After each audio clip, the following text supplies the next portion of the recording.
You're listening to U.S. repatriating survivors of alleged drug boat strike to Colombia, Ecuador, a news story written by Alex Horton and Tara Kopp and read by an AI-generated voice.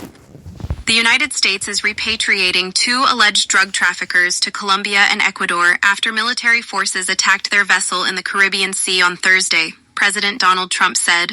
Facing questions about the legality of the strikes, the Trump administration has sought to justify the killing of more than 24 since the operations began last month by claiming the U.S. is in armed conflict with Latin American drug cartels that are linked to Venezuelan President Nicolas Maduro's effort to dispatch drugs and criminals to the U.S. Trump said 2 other alleged traffickers were killed in the strike, and the 2 survivors would be returned to their home countries for detention and prosecution. Colombian President Gustavo Petro said the country received the Colombian national on Saturday, expressing relief he was alive and that any potential prosecution would be handled according to law. It was not immediately clear when the Ecuadorian national would be repatriated. They did not have serious injuries from the strike, said 3 people familiar with the matter, speaking on the condition of anonymity to discuss a sensitive operation. U.S. intelligence showed the boat was carrying fentanyl and other drugs, Trump said, without providing evidence and suggesting tens of thousands of American lives were saved by the interdiction. It is yet unclear if the multinational crew of alleged drug traffickers has ties to Venezuelan criminals or terrorism groups, but the release of 2 detained suspects further undermines the administration's justifications and suggests the crew was released to avoid extended legal scrutiny, experts said. Colombian and Ecuadorian drug runners are focused on cocaine, experts say, while the vast majority of fentanyl bound for the U.S. is trafficked through Mexico. The Ecuadorian embassy in Washington, the State Department, and the Pentagon did not respond to a request for comment. In previous armed conflicts, such as the wars in Afghanistan and Iraq, during which U.S. troops came in contact with enemy fighters and there were survivors, those fighters were taken prisoner. In drug interdictions that occurred before Trump began ordering armed strikes on boats, drug runners were detained by U.S. law enforcement and charged.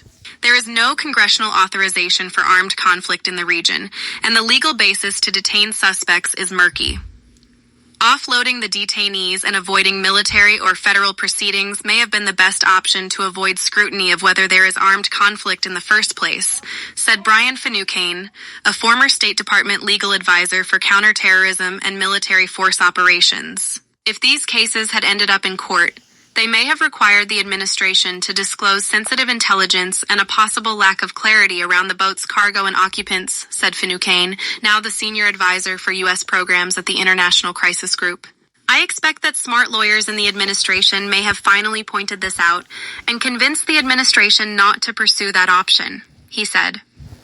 Since the strikes began in September, U.S. forces have killed at least 27 people, according to the administration, though officials have not provided evidence of drugs on board the vessels, nor the identities of the victims.